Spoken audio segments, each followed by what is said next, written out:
So, Cal, a lot of the time we talk about the legal system having all of these laws, i.e., statutes, and the statutes.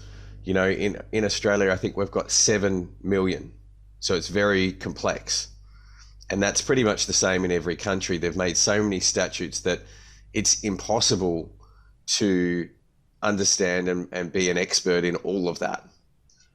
Hence the reason that they then break lawyers up into specialty groups, and even then they have a lot of knowledge that they're still missing within those statutes. So it becomes an impossible task for the average person to understand all the statutes.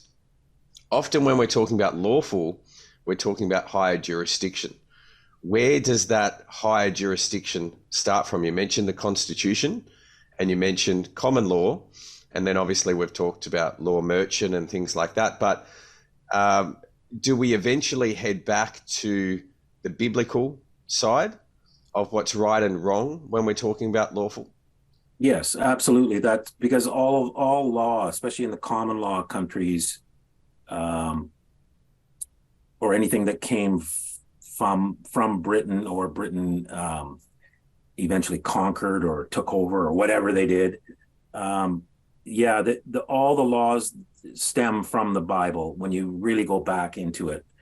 If you look up and we have this in our NOL, but if you look up the Blackstone commentaries, which were pretty much the common law put into a way that was, structured, so that everybody could understand it. And if you understand that those commentaries were part of anybody going to any kind of law school, and they were used in court as like, they weren't laws, but they were like the law. It was like the explanation of the common law was so strong with those commentaries that they were admissible in court.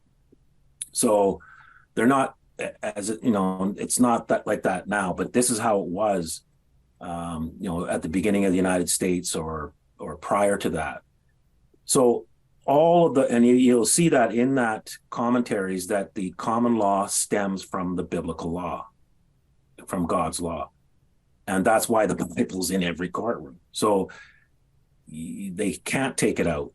If they could, they would. There's no doubt about it. So the fact that the Bible is in every courtroom tells you that's the ultimate law, and they have to display it. They have to be able to come up with one instantly if you ask for it.